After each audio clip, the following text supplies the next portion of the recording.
Hello, everyone, and welcome to Conversations in Horror. I am your host, Kevin L. Powers. I'm also the owner and operator of Something Wicked Entertainment and Events, and welcome to our show today. Now, if you've been listening to our podcast, and if you're one of our regular listeners, you'll realize that what we do is we delve deep into the bowels of horror from every different subgenre and corner of the market, as well as every different decade. We kind of explore a little bit of everything to allow you, the audience, to be able to experience what me and my special guest love about horror and a particular horror film. Now, the film that we're going to be discussing today is one that may or may not be well known to the audience out there, but because it is the 4th of July and we wanted to do a couple of special episodes to celebrate this monumental holiday, we picked a film from the swamps of 1972 where the frogs come out to kill. So that is 1972's Frogs, starring Sam Elliott. But to talk with me about this movie is Dave Watkins. We all want to thank Dave for talking to me about this film today. Well, thanks for having me on, man. We're getting ready to talk about some frogs. So for everyone listening, I had never seen this film before we actually decided to do it for 4th of July. It was a good opportunity for me to actually sit down and watch this film, which I had just barely knew existed and just had never seen before. But Dave here has actually seen it more times than me. So let Dave start us off for this conversation. Yeah, so I think I've seen this film now I've seen it 3 or 4 times, but I mean it's definitely different than I remembered it though. I remember seeing it on TV a long time ago, and it's and I have it on DVD, and I saw it maybe 10 or 15 years ago, and I watched it this time, but it's I know it was sort of like The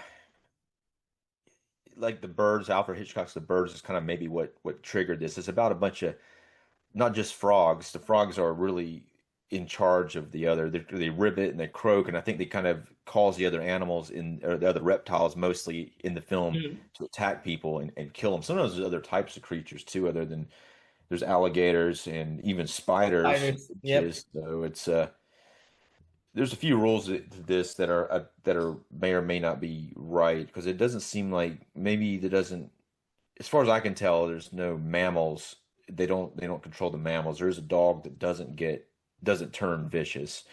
So it's something about the animals or mostly reptiles, but also some other animals out in the swamp that turn on people. But as far as my reaction to it, I think I remembered it in the way that I did remember it was the people getting killed by the different animals, and I did remember it not being very graphic with all that, and it was kind of, in some ways it was a little I guess frustrating to Tame? see a lot. Yeah, do I know? I would say tame. Yeah, tame's a good word. Yeah, I like that, but it's maybe but say if you watch Alfred Hitchcock's The Birds on it is similarly tame, but it's actually rewatchable, and this one's a little bit rewatchable too. But The Birds is really well done, and where this one is somewhat well done, but there's something missing from this, and I always thought that every time I think when I get to the end of it, I always had thought they had a pretty good opportunity, but then they missed something. But there is a lot of good stuff in the film too. Well, yeah. Well, the thing that sets this film apart, in my opinion, is the fact that it's a very heavy eco horror vibe, and the fact that it's very big on man versus nature in the film. And so that's what really got me when I first watched it. Wasn't thinking that was what this film would be about, but even the small, subtle conversations that are had between the family members as they're each getting bumped off one by a different animal, is the fact that they're always talking about the environment and how much they hate the frogs. And I love the one thing I did like about the film is that the frogs don't actually kill anyone. You're right. It almost seems like they're leading the charge for all the other animals. Right. And I mean, that's one thing, kind of like with the birds. In the birds, it's never explained why they're doing it. There's very heavy implications about why they're doing it, but there's no direct explanation. People make assumptions throughout the film, and as a viewer, you can make some assumptions yourself, especially from the first scene. Sam Elliott's character's who's like the only one who's not part of this family. He's a photographer. He's checking out this island. He's on and he's looking down and checking out different parts around the island. He sees trash all in the water, and he sees like Mhm. sewage or other possible chemicals leaking into the water. So he's kind of a he's kind of the character that is on the side of the ecologist in a way until he's not at some point when he kind of then the family accidentally have a fucking motorboat and they run over him in the canoe and then the one guy's like drinking heavily and then his sister and then they bring him back and he kind of gets involved with the family even though he does kind of in a way keep his distance. Yeah, and I realized that when with all the money that Crockett, the patriarch of the film, Right. played by Ray Maybe, Milan. maybe yeah. And are you familiar with Ray Milan? I'm familiar with his name, and I know he's done a lot of films, but it's kind of like that weird thing where he's in other stuff, but I can't pull up anything that he's actually in by Right. memory. Well, Um, he did some other B movies later on, but he's a really good actor. He actually won the Academy Award for this movie called The Lost Weekend, oh and yeah, yeah, it's about a and he plays like a alcoholic in the film. It was like an earlier film that's like anti drinking film where he's actually a little. I guess it could be in a similar way to an alcoholic. He tries to hide. He's actually hiding the beer, like the liquor bottles outside of the window with a string, so his girlfriend don't know about it. And he pulls it back in. But he's really good in the film, and he won an Oscar for it. oh nice, okay. Well, he's the patriarch, and it's the holiday that's going on in the film. Obviously, is Fourth of July, but it's also his birthday, among other Yeah. things. There's several other family members who have like a close birthday, so they're celebrating several family. And so he's got his whole family. He's got this huge southern mansion out there. That's a great location, by the Oh way. yeah. It's awesome. And so yeah, so for everyone who may or may not have seen this film, because like I said, I hadn't seen the film before this. Sam Elliott gets his canoe as he is doing his photojournalism on the ecological pollution of the area where he's in. The boat gets his canoe gets ran over by a speedboat, and then they take him back to this rich estate. And the sister, what's her name? Karen, played by Joan Van Ark. She takes a liking to him, so she kind of invites him to stay. And of course, the patriarch Crockett decides to use him in certain areas that will benefit him. He also seems to be very interested in him as well. I think that he has a completely different philosophy Mhm. about like I guess wildlife. He has like a trophy room with a bunch of animals he shot and killed, but he's a kind of like he seems to be fairly interested in him and really wants to know his opinion on some things. So he just kind of I think he's kind of entertained by him in a certain degree. Oh He no, also I agree. I think he's not entertained by his own family members. He's more entertained by his conversations with Smith. Smith is his character. I yeah, forget. Pickett Smith is Pickett his Smith. Pickett's a weird first name, man. It's like two last names together. First time he says it, I thought it was, oh, he's telling them a fake name. He's not telling Yeah. them his real name. But it's a little off-putting. But Like the names here are kind of odd if you think about it. Pickett, like someone's picketing, like he's kind of against the pollution, and then the last names of the families Crockett, I guess like Davy Crockett maybe, because they're in this Florida swamps with a bunch of animals. I don't know. well, the thing is that and these people, these rich, the Crockett family tend to be very rich, and they're very personal to their parties. And essentially, you have the first day of these lunch party, where everything happens, all these conversations between all the different family members are, and of course the next day, as they prepped, is the actual Fourth of July / birthday party Yeah, celebration the whole day. But the thing is that the writing on this has put together an eclectic mix of family members. Like no two family members are alike, but they also highlight the difference between the help staff versus the family people, and then of course Smith as an outsider who seems to be interesting to all the other family members who are not from money.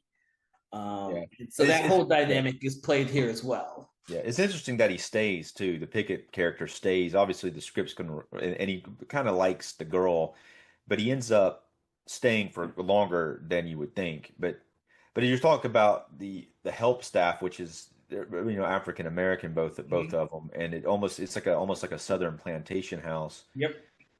But there's also one of the guys, one of the family members has a black girlfriend as well that he's kind of brought over there almost as a just kind of mess with the rest of the family members. It seems like, Mm-hmm. Yeah, but yeah, because she there's a moment in there, and I can't remember the moment, but she's speaking to, is it Kenneth? I've now lost because it's a whole family member, but yeah, no, yeah, yeah, she's speaking to her boyfriend about all the different ways that she is superior yet different from the rest of the family members, and they make sure not to say that it's also because she's black. yeah, yeah, Um, yeah. but that They're also real careful about it. They're real careful. They never really like careful say about it. it. But that also plays very well with the conversation between her character and the female African American cook, Yeah, Maybelle, because they kind of comment that their both real names are Maybelle. Um, right. and of course, later on in the film, the African Americans are the ones that actually flee the household on their Yeah. own accord, as opposed to everyone else who stays there at the plantation because of money and family, which I found very interesting while I was watching the film. Um, Right, and the patriarch, he seems to be he's there's something going on with him mentally anyway. I think he's very old. He's in a wheelchair, and I think he's just kind of I think he's about ready at that point. I think to go on, and he's not. He's also like he cares more about continuing on with the party, even though some people have died. He wants to keep going on with it. So there's something not quite there with that guy anymore at this point mentally. something that has to do with tradition and his he always wants everything to be traditional. Like he gets mad at the kids for being late for the lunch party, and he gets mad at the kids' parents to tell them they need to be better disciplinary parents and stuff like that. Yeah. He just seems like he's set in his old ways. But the one thing that makes him different from everyone else is like the frogs and their presence there doesn't bother him. He says you get used to it. Yeah. It's just a little bit more frogs than normal. And he makes that comment to Croc to Smith, to Pickett, Yeah. that he makes the comment that it's just a few little frogs. It's not that big of a deal to him. And then of course just because he can't trust people who aren't part of the family or come from money, when he has Smith go out there the very first day to look for his man who was supposed to be spraying some type of pesticides to kill off the frogs because the family members can't stand the frogs. Like Yeah. he's perfectly Yeah. fine with it, but the family members aren't. Yeah. So they're gonna go kill them, and apparently there's a lot of frogs. But what's weird about the film, well, actually, I liked it a lot this time, but the first maybe 30 minutes of it, there's like no real implication of anything horror going on at all. It starts off with Sam Elliott's character, which by the way, Sam Elliott's really young in this one. I don't know if Really he's young. young before, but it starts off with him in the canoe and him coming in and meeting all the family members, and it's more of like you kind of get involved with all this kind of drama going on with the family, and, Mm-hmm. and a little bit of like the frogs are being annoying, and then it's not until he goes out and he finds the guy who's he's talking about. He's going out to spray the frogs. He finds him dead in the woods. About 30 minutes into it, that's the first time you have any indication of any type of horror going on in the film. Yeah, and at that point, you're not really 100% sure how he got that way.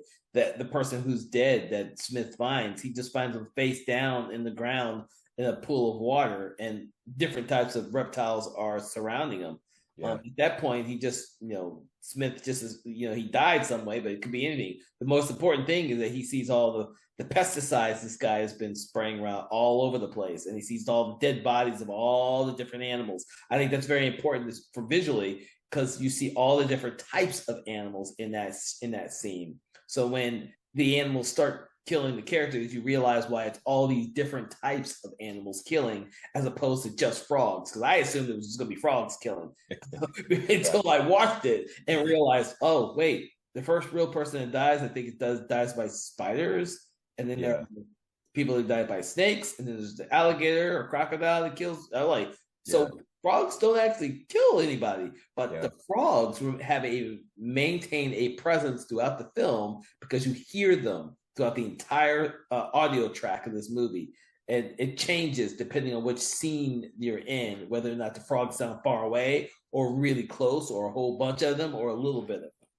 Well, the frogs too. Sometimes when people are getting killed, the frogs are there watching and just I feel like that it's called frogs, and the frogs are.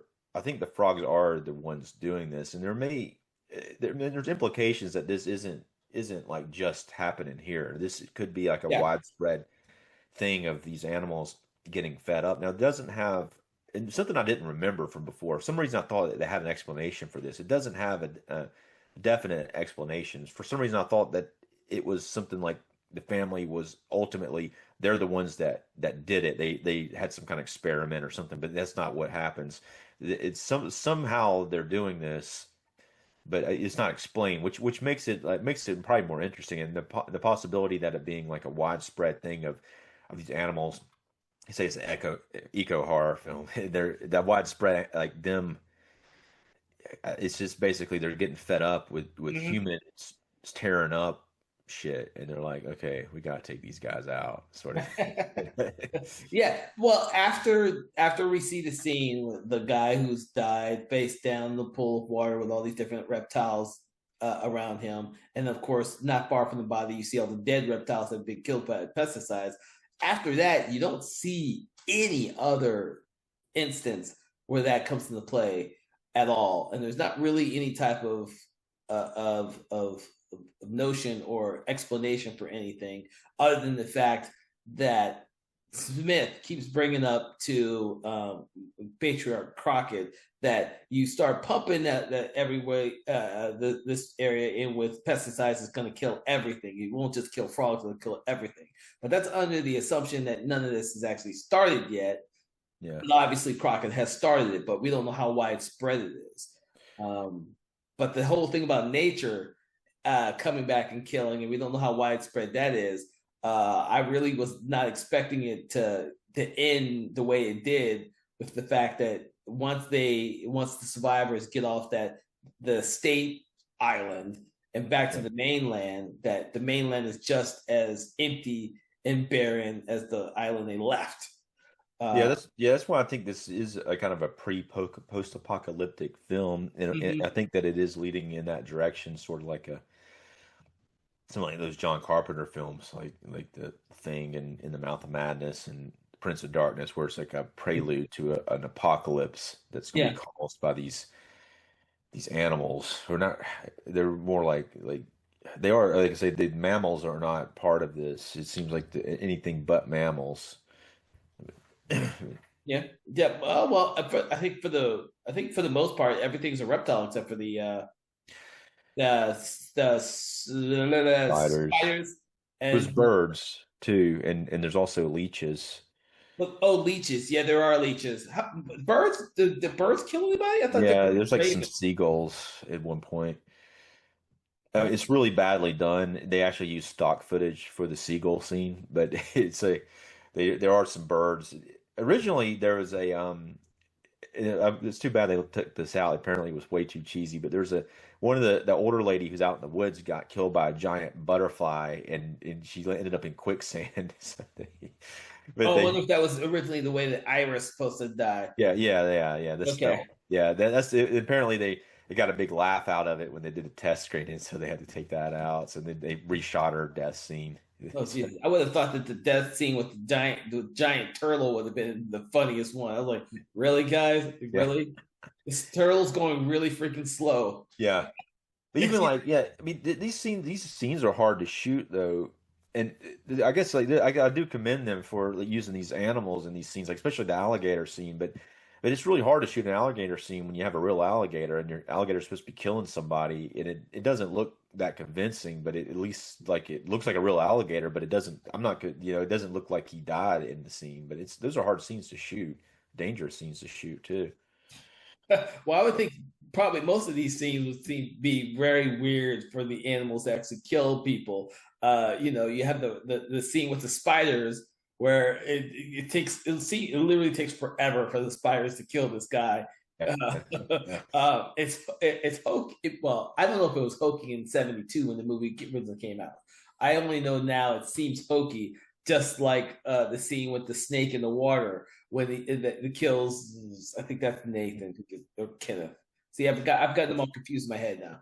Yeah, well, there's different family members. I don't know if their names are that important, but it's But the one guy who gets killed at his speedboat because he swims out. yeah. That's Clint is that guy's name. Clint, I think that is Yeah, Clint. I think that is Clint.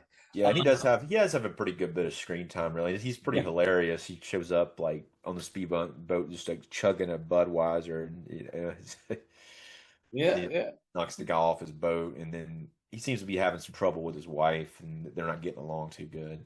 So Nah, nah.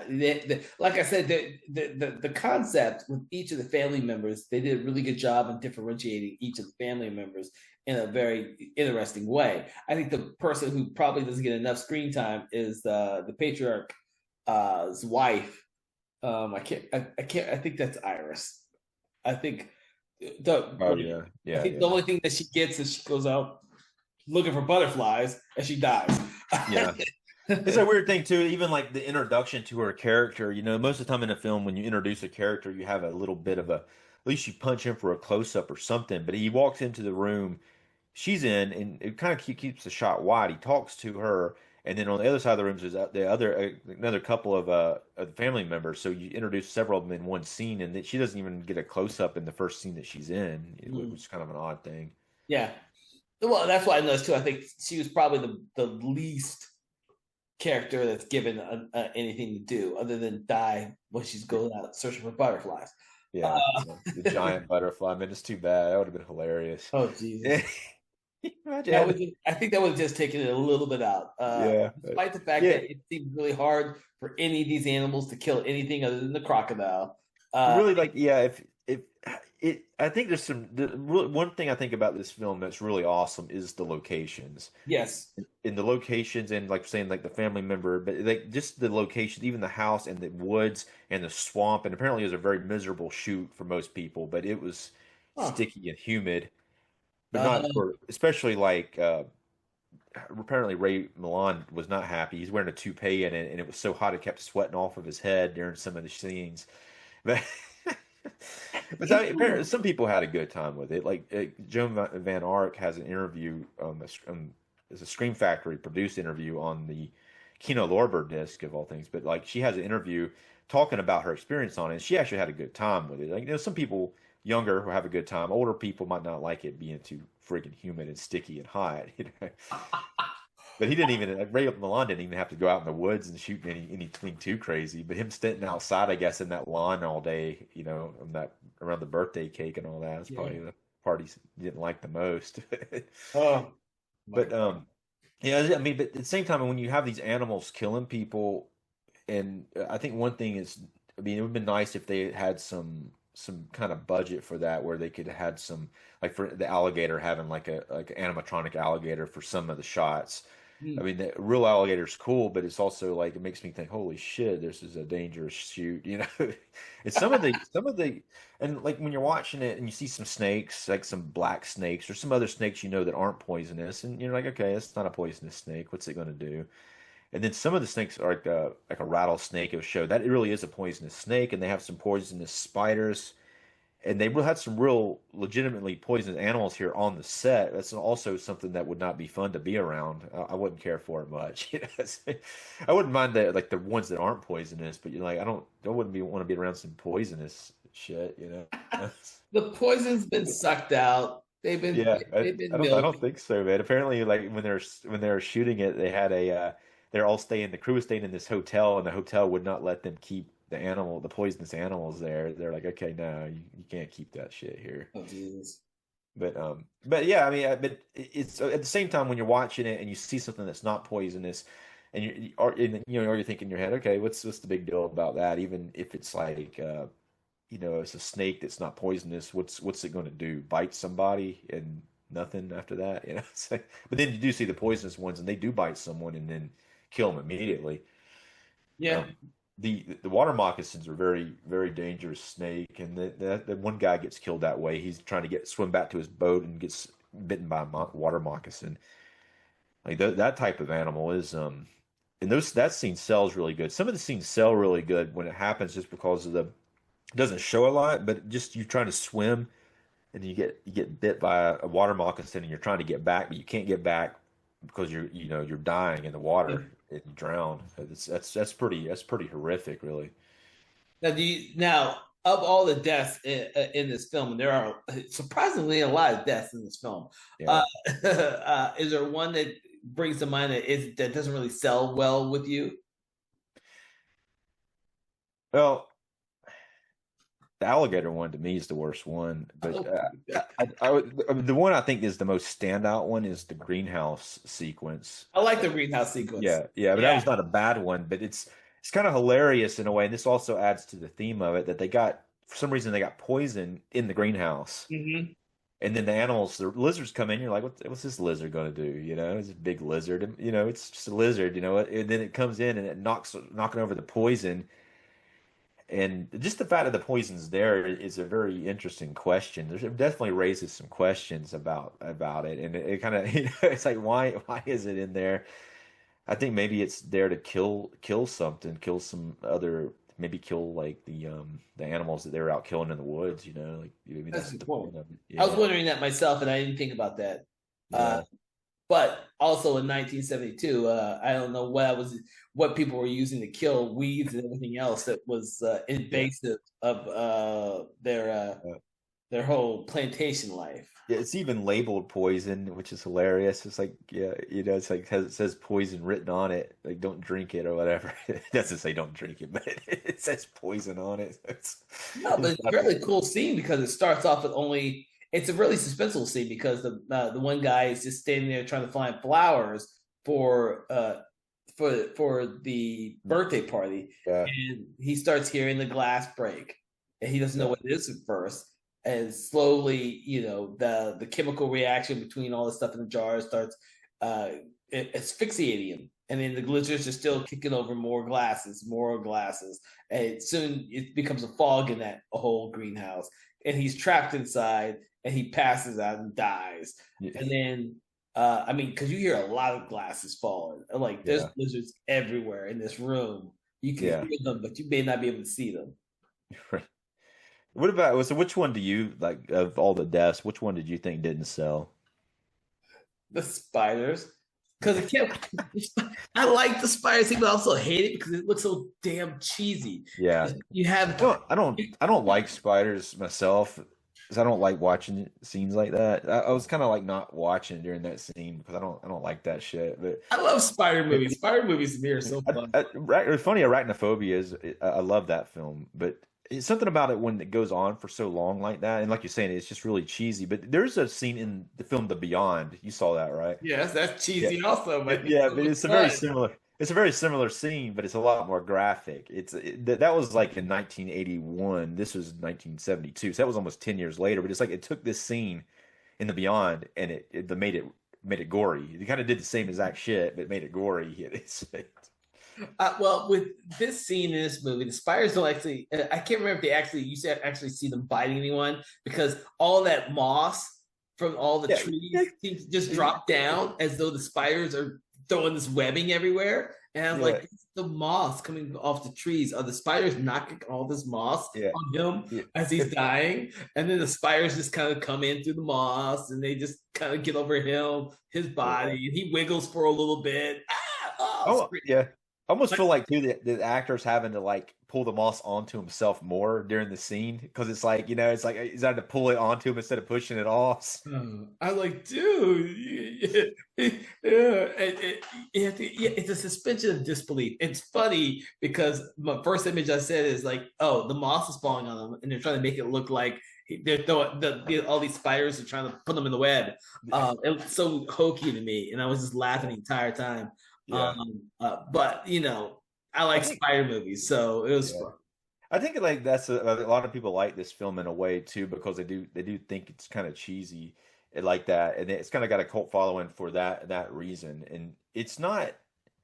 And the weird thing is, like, they took out that butterfly killing scene. That would have really solidified it as a really cheesy film. The giant butterfly killing that lady. But some of the scenes are not, and some of them are, and it's not necessarily like that one there. And it's just sometimes it's like okay, they kind of bit off more than they could chew with this scene. Sometimes when it doesn't show it, it's more effective than when they do show it. Mm. But the film does have it does have a pretty good, even though it's not a horror like, but it does have a very good setup. It has a very good setting. Yeah, yeah. It No, just yeah, this is film, and this is what I commend about the film is that it's not by our standards today. Someone doesn't actually just die the first 5 minutes of the film to set up the plot or the right. tone in this movie. This is a very subdued tone for until you, like you said, the first killing in about 30 minutes. It's got a very subdued tone. It's setting up the characters, establishing the world that we're in. We're in a world where this one photographer is stepping into the world of rich people on this plantation slash estate. But he seems to be able to navigate himself with no problems and stand up for his own beliefs.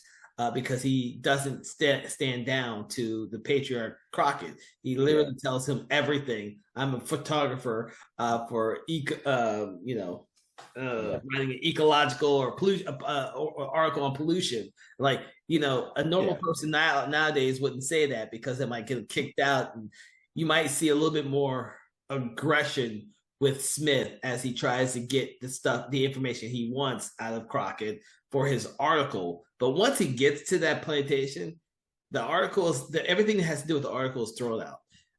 That's one big fault I find with the film. Like, if you are a real reporter and you're currently being paid to do an article on pollution, why not ask the questions Yeah. of this family because they own the island, so to speak?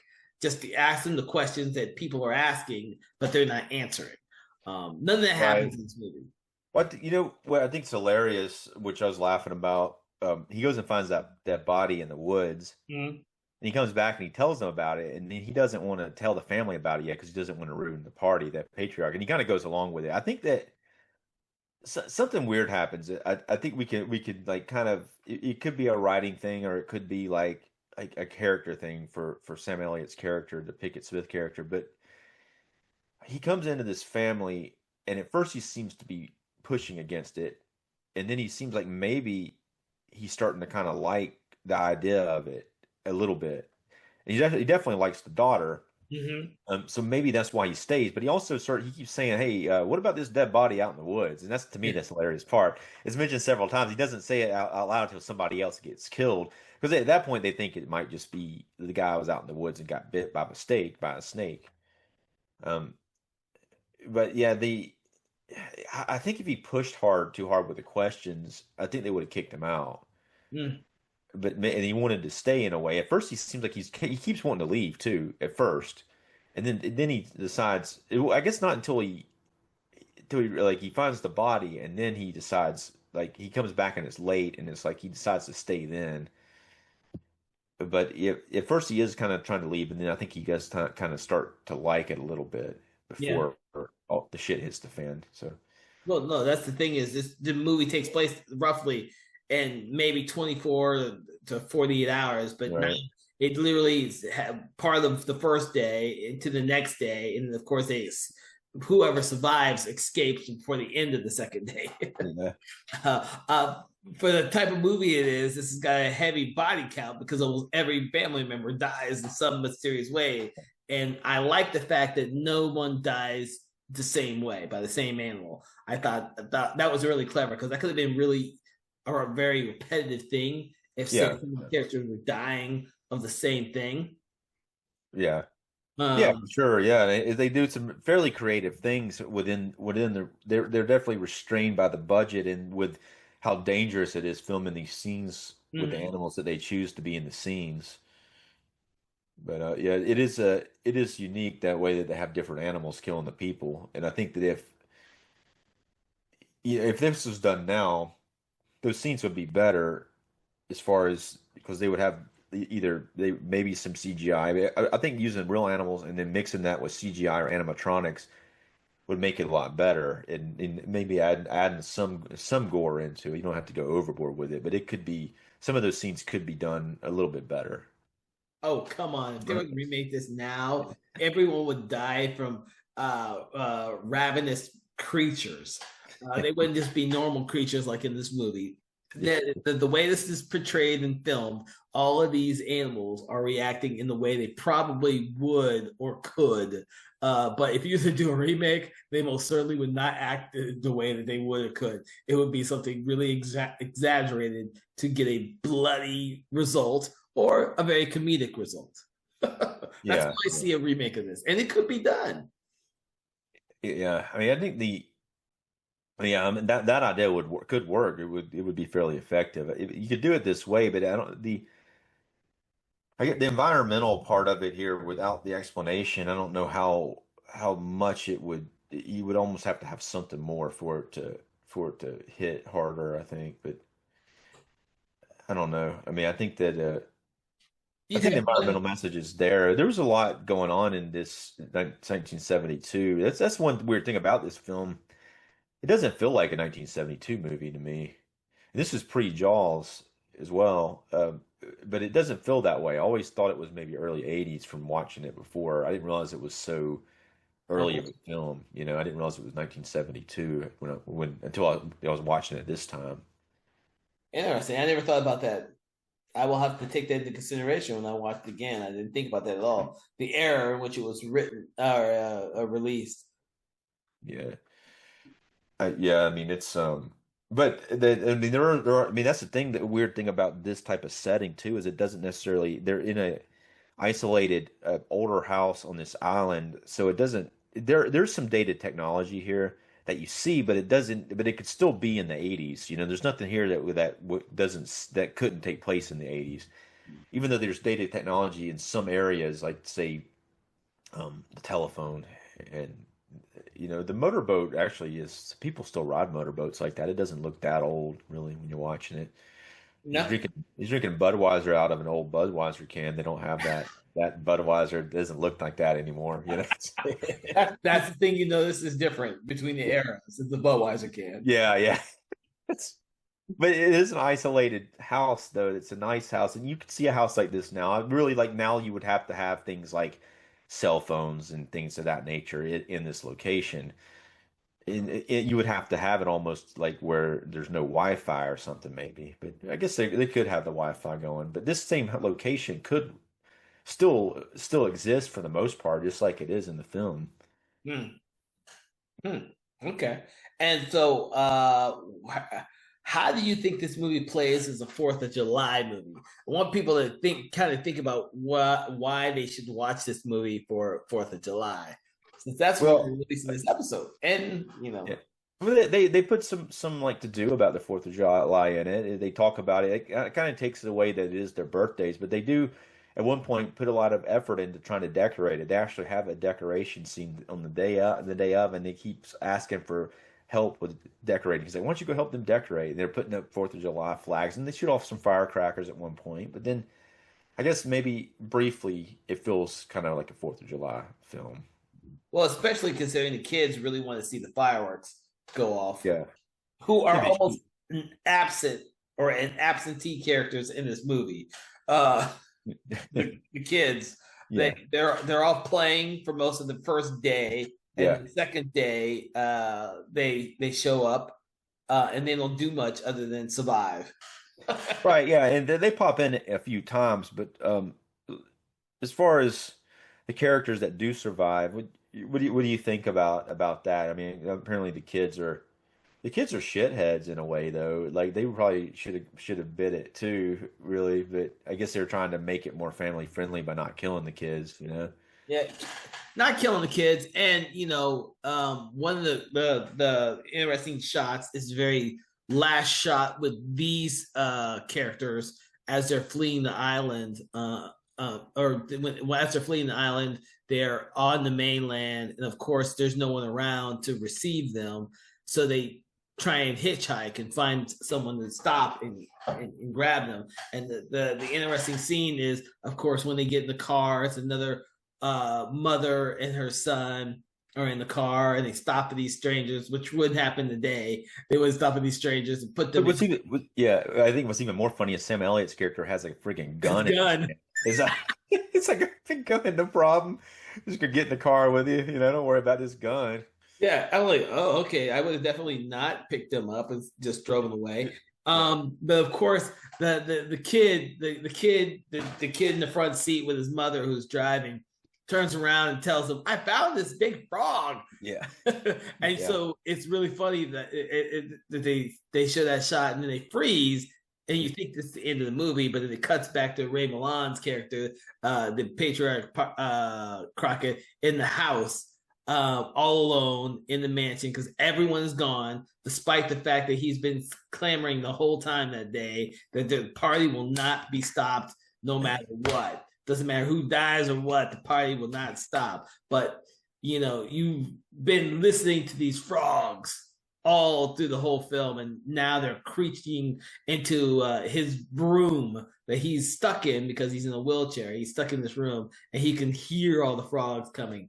In theory, coming for him really slowly, making this one of the few times in the entire movie where the frogs are supposed to be directly part of killing a character in the movie. Of course, it's not like he really dies in theory on screen. What we see is we see him falling out of the wheelchair and frogs eventually covering his body. But that doesn't necessarily mean he dies. That just means he gets a whole bunch of, warts all over him and stuff. Yeah. I think it's intended to imply that he dies. Yeah, I know, but it's so much fun to say. It's so funny. And yeah, I agree. I thought it was like, yeah, the frogs, what are they gonna do? I mean, it could be like, like Creep Show, like in a Creep Show, the cockroaches like kill the guy and they go down his throat. Just I guess just an overwhelming amount of them, and the fact that he can't walk and get away from them. If there's just an overwhelming amount, they might be able to overcome him and go down his throat and choke him like in Creep Show. But it's some frogs are poisonous. These don't seem to be poisonous frogs.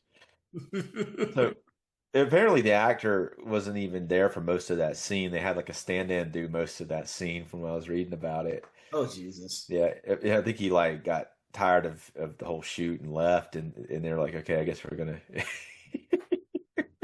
Oh my God, that may be how the film ends, and of course, there seems to be a balance that has now restruck after all these rich people have been killed by the frogs in nature. Yet we don't ever see a return to nature in any particular way, like we kind of do in the birds. So it kind of leads to that whole, like you were saying earlier, this apocalyptic world after it at the end of the credits or at the end of the movie, where the animals have taken over, except for mammals. Mammals have probably died because it's really creepy that when the first characters are the three African Americans who show up on the island, and they show up on back to the mainland. With their suitcases ready to leave, but there's no one there to receive them. It doesn't show them die, but they do find all their stuff like they are. Yeah. They were killed. It's kind of weird that they would kill them off screen like that, but they probably had some kind of budget issue with the scene. I would have, well, for me, if I had done it, I would have done it where they're the only ones that survive. But you don't see their luggage. But it's a very because you kind of wonder what the hell killed them. Right. It seems that the most dangerous creatures to kill anyone were all in the freaking water between the water moccasins and the alligators. Yeah. And these characters, as they're on the mainland, they're stepping over all the lizards and everything else with complete disregard. So who the hell knows? Yeah. It's Well, I mean, it's I mean, some of it is fairly clever, but yeah. it could be, it's hard to tell if some of it's intentionally clever or if it's just clever from just overthinking it. Yes. And we do see like Maybelle's, I guess her name's Maybelle too, but we do see Mhm. her wardrobe and her hairpiece on the ground. So I don't know. It is like I say, it is kind of odd that they got killed, and then these other characters who are in that same spot don't meet the same similar fate, and they're able to make it to the highway where the cars are. You know, you know what it is. The thing is, they're the main characters, Yeah. so that's why they're able to get away. They're able to get away during the apocalypse of animals going crazy. Yeah. Well, I don't think they got away completely. There's a frog in the car at the end, so that frog it was going to get them. Oh my Escape god. the frogs. There's a big bullfrog too. He's like, check It is out a big one. it. The little kid has two hands holding that damn bullfrog. Yeah, yeah, Jesus, dude. I don't even hazard where they got most of those frogs in this film. It's yeah, yeah. astronomically crazy. I don't know if you read anything about that, but jeez. I Yeah, mean, I read a little bit. I didn't read. I think it was one little paragraph about it. But apparently, a lot of the animals got away while they were shooting. So it'd be hard to keep them contained, though. You really when you're shooting. Sam well, Elliott's character, the Pickett character, makes a comment earlier when he first meets the patriarch, and they're talking about the frogs and the cricket, and he's like, there's so many more out there this year, and he says something to the nature of, well, you know, they'll probably die off in a year or two, and then you won't have to worry about them, which is probably that's the sort of thing that would typically happen, and when you got an overabundance of animals in one place like that, so he makes that type of comment, which I thought was oh, yeah, I forgot about that. That's actually interesting. yeah. The one thing I kept thinking about when I was watching the ending with the patriarch Crockett and surrounded by frogs was the scene in Willard where Willard is surrounded by all the rats. Right, yeah. You know, that's all I could think of is that scene where he's surrounded by all the rats, and of course, you know, he's surrounded by all the frogs. I'm like, oh Jesus. Yeah, Willard, like these. I never have seen the original Willard. Willard, I don't think I've seen the one with Crispin Glover in it though. Oh yeah, I forgot there was a remake. Yeah, That was a good remake too. yeah, I thought it's pretty strong. It's been a long time since I've seen it though. The original one, it was from 1971, so that was a year before this film. Ah, So okay. they stole it. They stole the frog scene from Willard. I wouldn't be surprised if the whole Yeah. ideals for this movie was taken from other films. You know, like I seem to want to recall, and I could be completely wrong, that when this movie came out, there was this whole little thing about eco terror movies that kind of lasted around here. And I just Yeah. look for actual films and dates and stuff like that because I believe for a small amount of time, eco horror was in. And I don't know if this movie was successful or not, or because this. It made some money. It made $1.9 million, and so I don't know how that. I don't see the budget anywhere. It doesn't list it, but that seems like a pretty good bit of money in 1972. Yeah. You know, for a low budget horror film. Yeah. Well, that's the thing. I don't know how many people out there have actually put frogs on their list of must-watch films or watch films at all. Like I was telling you, it was never on my list. I was aware of its existence. It just was never a film that I was going to get around to for any particularly good reason.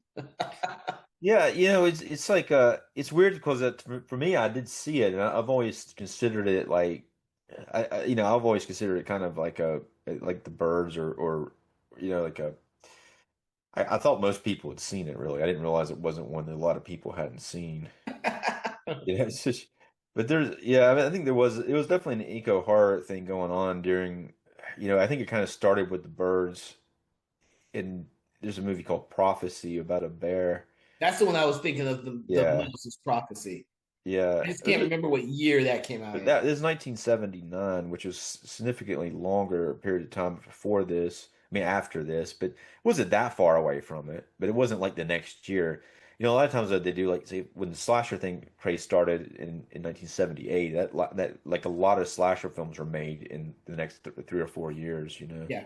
A ridiculous amount of them. It was like Mm. a ridiculous Yeah. amount.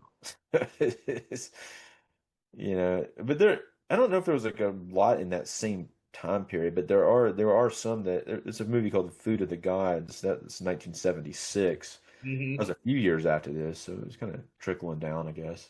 Hmm. Okay. Well, do you have any final words to say about Frogs from 1972? Um, I don't nothing comes to mind right off the bat. I think we covered like a lot more than I thought we would on this film, so I think it's Sometimes the lesser known films we do this for a lot, and which is what I like because we don't always hit some of those lesser known films that a lot of people out there may or may not have seen. And even though we don't get nearly as many people listening to these podcasts, I'm hoping that through time, our well, this listeners. frogs, this one when they see frogs, when you post this shit, you can get a lot of views on this one. They're gonna be like frogs, yeah. I I love that movie, swear. Frogs. That movie was great when I was growing up. Yeah, Yeah. that would be great if that happened, but more often than not, when we do these odd films like this, they don't. But that's why it's a good thing to do on 4th of July when we release multiple episodes.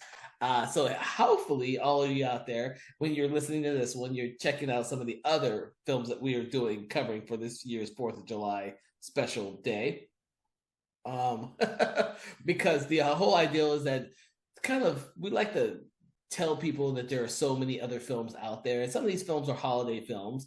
You just don't always know it, or you don't realize it. There are more than just Christmas and Halloween and the occasional Leprechaun for St. Patrick's Day movie out there, and it's good to take a breather and check out some of these 4th of July because there's a lot of 4th of July horror films out there.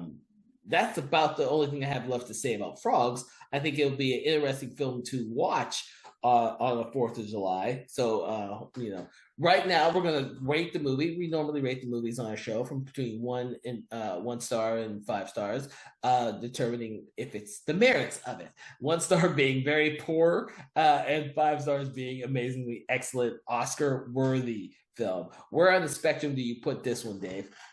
Well, like I said before, there is an Oscar winner in the film, Ray Milland. The cast is especially like him and Sam Elliott is really really great casting in a horror film. But as far as like I said, when I first started talking about it, I do feel it's something that every time after I watch it, I feel like it's something they missed some kind of opportunity. So I'm going to give it a 2.5 stars. Okay. Um, for me, since this is the first time I've seen it, I'm sure that I will have a different assessment from it next time I watch it. Since we've now had a discussion about it, but for right now, I'm giving it a 2 star because it's a film with some meaning, some ideals. I don't necessarily believe that the ideals were 100% executed in a way that would make modern audiences take note of them. But you're right. I do like some of the actors, and it's really fun to watch some of these actors in earlier roles where they look completely different than what they do now. Um, The location's great, and there are some great scenes, but it's and a lot of times when you're saying that, like when you look at it, sometimes it's hard to look at something like this through a modern, like the way a modern script would be. It would be a little tighter, it wouldn't be quite like this, but I see a film like this as like the night, like we mentioned, The Birds. The Birds is an amazing and tight yeah. film, and it does a lot of setup for the characters and the themes of which Alfred Hitchcock put in that film. But this is not Alfred Hitchcock, and this film kind of it can't compete. It's not on the same level of Yeah. effectiveness. It's better than The Birds too. I don't know. I kind of like The Birds too. You like The Birds too better than this film? Oh, shit. I don't even remember the Birds 2. I just remember the title, Land's End. Yeah, Land's End. They actually put out a Vinegar Syndrome did a release of it not too long ago. Now that Birds 2 is a made-for-TV film. Yes, it's a made for TV film. And when I went on the Vinegar Syndrome website for their sale, I Yeah, realized that they actually released it. I have yeah, a VHS, and I've only watched it once and never again. It's just sitting on my shelf. yeah. I watched it not too long ago. I bought it from Vinegar Syndrome. They had a sale one time. I got it. It's all right. This is better. Frogs is better than it, but it's still worth watching. It was got Brad Johnson in it. Brad Johnson, when they were Yeah, trying to make him to an A-list star, so yeah, yeah. unfortunately it didn't work out. He ended up being in a lot of movies that didn't make any money. I actually liked him too. Yeah. It's just sad that what happens in certain people's careers. Uh, Right. but I like to think that eco horror, despite the thing is, it had. I think there was a lot more made in the '70s than there are now. When M. Night Shyamalan tried to do something very similar with The Happening, people were against The Happening. Like you don't The Happening. Yeah, The yeah. Happening. They fucking people hated that People movie. hated that movie. I think Yeah, that movie needs a reassessment yeah. because people he was trying to recreate the feeling of the birds and people with plants, and people just did not want to see that, and they did not connect with Yeah. it. The weird thing about it for me is like I didn't hate it, so I feel like I watched it wrong. Because I'm like, okay, I was like, I don't know. Some people just really hated it. I didn't watch it at the theater, but I was just like, I must have missed something because I'm not hating this thing. Oh my God. No, you know what? I don't mind The Happening. It's not a great movie, but I don't mind it. Like there was a lot of hate for that movie. Yeah, I think eco horror had its heyday in the '70s when people were much more open for those type of movies. I don't think eco horror works so well today. I mean, Larry Fessenden did. I think it was it Wendigo or was it shit Beneath? I can't remember which one because it's been a while since I've seen both of them.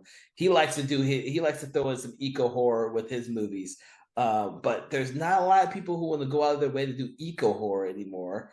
Um, but you kind of tread in like a thin line when you do it because you do kind of go into like the globalist when you do that. So it's kind of like you don't want to preach at people and you don't want to like take like a necessarily a political stance with your film unless you do want to.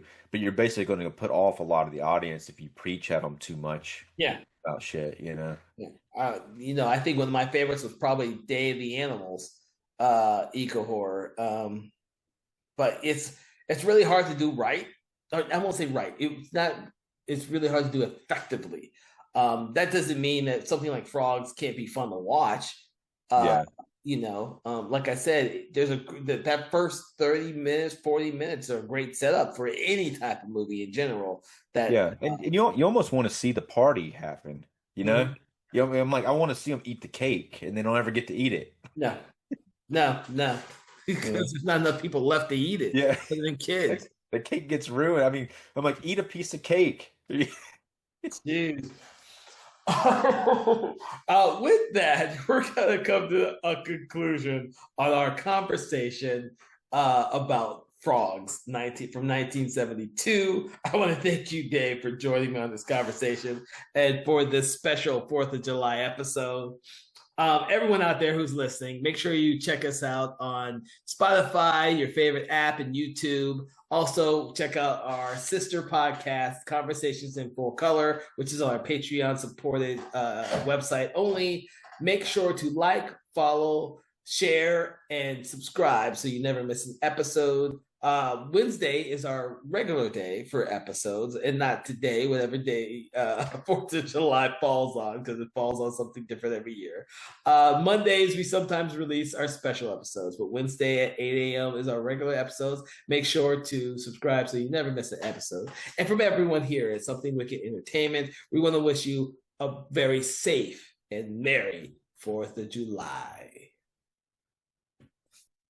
Conversations in Horror is a Broken Lighthouse Pictures production, written, produced, and directed by Kevin L. Powers, executive producer Kelly A. Inoka. All contents and material from this episode of Conversations in Horror is copyright 2025 Broken Lighthouse Pictures.